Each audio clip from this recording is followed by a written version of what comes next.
Today, I'm going to review what many people consider to be the best 5-inch freestyle frame ever made. And I feel kind of like if I was a music critic and I decided I was just going to wake up one morning and review the Beatles' White Album. What could be said about it that hasn't already been said? What criticism could be levied that would be taken seriously when so many people believe that such a thing is so freaking good? I've been doing a lot of frame reviews lately, and obviously I'm not going to leave out the Impulse RC Apex Evo.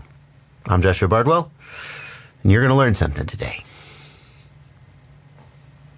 I hope. Here's what you get when you order the Impulse RC Apex Evo. And like the other frame reviews I've done, we're going to go through the process of assembling this frame. We're going to talk about the key design choices, the pros and the cons that I see in the frame. But we got to start by acknowledging that the reason we're reviewing this frame is this piece right here. These are the new camera plates for the Impulse RC Apex Evo. In fact, to my mind, this is the major thing that makes it the Evo update. And the reason these camera plates exist is because the O3 air unit exists. And the dimensions of the O3 camera are different than the dimensions of cameras that have been used on FPV quadcopters previously. So when we get to the point where we're talking about camera mounting, we're going to take a closer look at the pretty cool freaking way that they have adapted the frame to support both the O3 camera and traditional cameras. But the camera plates are not the only thing that's changed about the Apex Evo.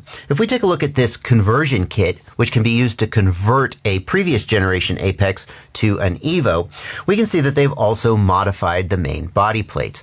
And these changes, I think, are more sort of cosmetic than functional. I don't think we're going to get a substantial difference in the way the frame goes together or the way the frame performs. I just think that they needed to make some changes in order to mount the new camera plates. Now, many of the frames that I've reviewed in the past, I would feel confident assembling them just by taking the parts out, putting them down, looking at them, and thinking about how they go together. But for the Apex, I'm going to be following Impulse RC's excellent build guide because there are some little quirks about the way this goes together, and I want to make sure that I'm getting it right. And the first thing we're going to do is install the press nuts in the arms. We're just going to push the press nut down in like so, and then we're going to use a cap head screw to seat the press nut into the arm. And just like I did on previous builds, I'm going to be using my gyroscopically controlled DEWALT driver to put this in, and we'll see if it strips out the press nut like it did on a certain other frame review. There were people who said, well, of course it stripped out, Bardwell. You just used a big honking driver and you tightened it in too much. And I said, no, this driver is gyroscopically controlled and I have very precise control of the torque. And then I made a video about why this driver is so great and different. And if you want to see that video, I'll put it in the video description down below. Number one way to get me to make content is to say things in my comment section that I disagree with. And I'll be like, no, you're wrong. And I don't have to argue with you in the comments. I can make a video about it. And then I can argue with you in my video. The level of detail they put into this frame is really impressive. Like, they didn't have to mill out the arm so that the press nut would be recessed in and flush with the surface. There are any number of ways. They could have just drilled a hole, passed a bolt through, and had a nut on top. But this way was how they wanted to do it. Whether that's for aesthetic or functional reasons, they didn't compromise. And we're going to see that throughout the build. For example, in the next step, we're going to install some press nuts on the frame plates. And they have specifically included these cone washers. They're going to look nice when the build is finished, but we're also going to use them to press the captive nut in, as opposed to having to sort of improvise something. They've thought of everything. The next step in the build is to install the stack mounting screws, and this is one of the most frustrating things that they've done with this frame. It is the single thing about this frame that drives me the most crazy and makes me go, you ruined it.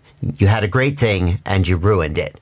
So the first thing we got to do is pick which stack screws we're going to use. And they include a wide variety of lengths and sizes depending on which hardware you're going to mount there in that center position. And then we're going to install them either in the 30 or the 20 millimeter holes. So we've got 30 and 20 millimeter mounting. Great. We're going to put them through and we're going to tighten them down with the included nylock nuts. Nothing wrong with that, right? Yes, there is something wrong with that. What's wrong with that is that after the frame is installed, the heads of the stack mounting bolts are not accessible. You have to take the entire bottom of the frame apart, loosen all the arms, etc. to get at those bolts. Now, Impulse RC's solution to that is just tighten them suckers down and you'll be good to go. But I have had lots of times where I've needed to adjust the mounting screws. Like, even if it was something as simple as I accidentally picked the wrong length of screw and I need to back the screws out and get a longer or a shorter one, I would have to take the whole damn thing apart to do that. I've also had cases where I needed to screw the mounting screw up through something or into something that I was mounting.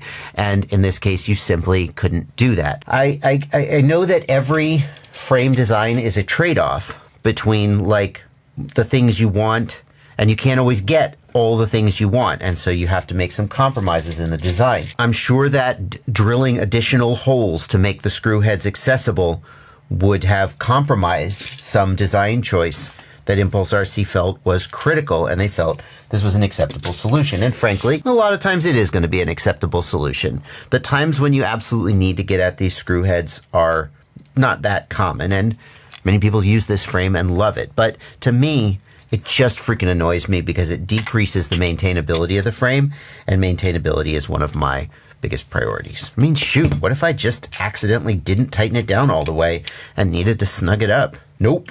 Screw you. You're out of luck. Here's something that Impulse RC has been doing right since way before it was widely accepted that it was definitely the right way to do it. You see, the stack screws on the Impulse RC Apex have a nut at the bottom to secure the screws. That's as opposed to the way that frames used to do it, where we would simply pass the screw up through the bottom plate, the ESC and the flight controller would go on top, a nut would go on the top, and they would sort of be free to wiggle. Guys like Mark Spatz and Chris Rosser come to my mind. I'm sure they're not the only ones to have researched this, but smart guys have researched this, looked at the gyro data for both situations, and have concluded that you definitely get better, cleaner gyro data by having this nut at the bottom to sort of secure the screws. In fact, Chris Rosser calls it the golden nut. He thinks it's so important. This is something that Impulse RC has been doing since the beginning of this frame. Maybe they knew something that everybody else didn't. Maybe they still do. The next step calls for an M3x8 screw and a cone washer, and it specifically calls for a screw with thread locker. Notice that many of the screws in the build have had this thread locker pre-installed. This is a really nice touch because, frankly, all frame builds should use thread locker, but most of the time I don't bother because I'm just lazy and just want to get on with the build. So it's really nice when they install thread locker like this from the factory. One of the basic problems that every frame designer has to solve is how to attach the arms to the frame. And it's one of the places where they show the most creativity. What Impulse RC has done here is the arms attach via 2 screws. We've only got 1 screw at the moment. And then in between them, there is this piece they call the keystone, which sort of presses and wedges them into place. And you can see that I actually have to squeeze it. It's just a little bit oversized, if you will, so that after the arm screws are in place, there we go, I've got it, it'll come down in and help secure them. Well, there's still a little bit of wiggle there. We're going to put a second set of screws in. We're going to tighten everything down. But the idea is that this keystone helps lock the arms in, helps improve durability, and maybe even help improve resonance characteristics. The frame has been verified to have exceptionally good resonance characteristics by Chris Rosser, so as far as tunability goes, it should be quite high. I want you to take a closer look at how the main plate of this frame is held together. So we've got the 4 arms, we've got the, let's call this the bottom plate, and then let's call this, sometimes it's called the mid plate or the upper main plate. There are 8 screws here, 1, 2, 3, 4, 5, 6, 7, 8, holding them together. And it'd be easy to think of those as the screws that hold the arms in, which on a lot of frames, that's all they would be. But here, we've got these screws, and they are sandwiching the 2 plates together. So let me just put this on and start threading these screws in. So these 8 screws are not just holding the arms in, but they are sandwiching these 2 plates together and holding the arms, and that makes the entire main plate and arm assembly incredibly rigid and incredibly durable, and contributes to the excellent resonance characteristics that the frame has been documented to have. It also kind of explains the decision that was made to have the stacked screws not be accessible. Because you can see that if they were to try to make the stacked screws accessible, they would need to have additional holes through here. In fact, they would need to literally drill through the arms and weaken the arms. So yeah, it'd be nice to ask for literally everything you want, but sometimes you can't get it, and sometimes that's okay. It really looked like these inner screws were not biting into the captive nuts very much. And some of that may be because the captive nuts were not pulled all the way down. They weren't fully seated. They actually, the instructions say that they will be fully seated when you finish this phase of the assembly. These screws pull them down into position, but it certainly looked like they were not biting with very many threads, and I was a little bit worried that they were just going to strip out the threads that they were biting into. No, they're biting in. These press nuts are surprisingly strong. Like, I'm really torquing on this. And it's not stripping the press nut out. They actually look a little deeper than some press nuts that I've seen. So instead of just having like 2 or 3 threads, they've got like 5 or 6 threads, and that may contribute to, wow, these are some really strong press nuts. I'm really impressed. You can really torque them down. Very nice. Ooh. I'm torquing the shit out of these. From here, the assembly of the frame is fairly standard. We're going to install the standoffs, and then we're going to install the camera plates. Let's take a closer look at them. The cool thing that the Evo has done is mount the camera using these 3D printed TPU inserts. And the main thing that accomplishes is vibration isolation. The DJI O3 camera has built-in image stabilization, or it can be used with the GyroFlow program on your desktop computer to stabilize the footage. And in order for that to work correctly, the camera will sometimes need to be soft mounted. If you hard mount your camera, sometimes you get away with it, but most people running the O3 will prefer it to be soft mounted. And this TPU accomplishes that. But the problem with that is that the dimensions of the O3 camera are very different than the dimensions of many other FPV cameras. So how do you design the front end so it mounts any FPV camera correctly? Well, that's where the innovation comes in. You see, the camera mounting holes are off center. So if we take the one from this side and we move it over to the other side, we actually can flip it around. What do? We flip it upside down? We flip it inside out? Do we do it like that? And it moves the camera mounting holes to the front. So we actually have quite a lot of flexibility to slide the camera front to back depending on where we put those mounting holes. That's pretty cool. It's nice that they've accomplished like 3 or 4 different mounting positions with the same piece. We don't need to have a bunch of different 3D printed pieces to swap out depending on which camera we've got. Oh, can we flip those upside down? Oh, no. No, I got it wrong. I see. I just realized. You see, I was looking at this and going, why do the camera plates have 4 mounting holes, but the top plate only has 2? And I realized you're not meant to flip the plastic pieces around. These metal pieces are symmetrical. You literally just flip the whole metal piece around. You flip it over and turn it and flip it to the other side. The insert just stays right where it is. That's even cooler in a way. Now the frame comes with 2 choices of battery pad. This is the standard sort of rubbery battery pad, and I'll make my usual complaint that it is not a grippy battery pad, but it's grippier than many. If you really are concerned about grippiness and saving weight, you can do this, which is like, I think it's M3 dual lock.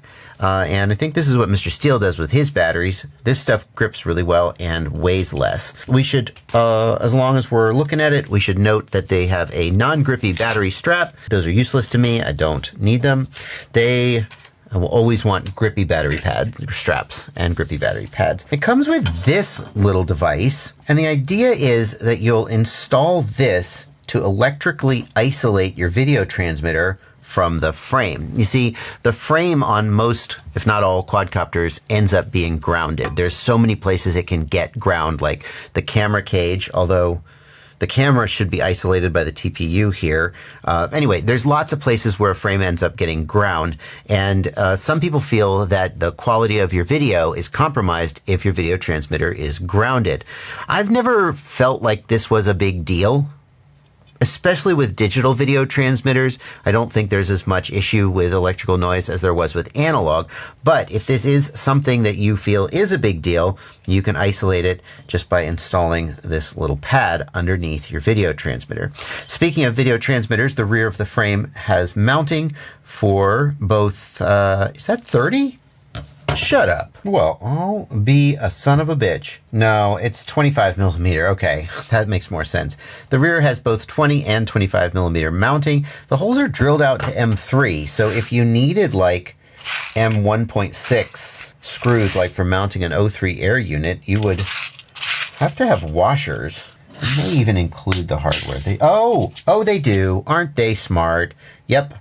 I knew they would have thought of it. Yep, we've got these little spacers here that can space down this hole from M3 to M2 if you need that. See, they thought of everything. The Evo does come with this 3D printed antenna mount for your digital video transmitter, which I have failed to install, and it comes with these very nice plastic pieces, both motor skids and a chin guard, and they are not 3D printed. They're injection molded from a hard and durable plastic, which is very nice. They include some motor wire covers, which they seem like better quality plastic than many motor wire covers I've seen. And if you're the kind of person who's going to file down the edges of your frame, they include some files. It wouldn't be a frame review without putting it on the scale, so let's do it. 135 grams plus a battery pad plus the, let's not count the skid plates just to be fair.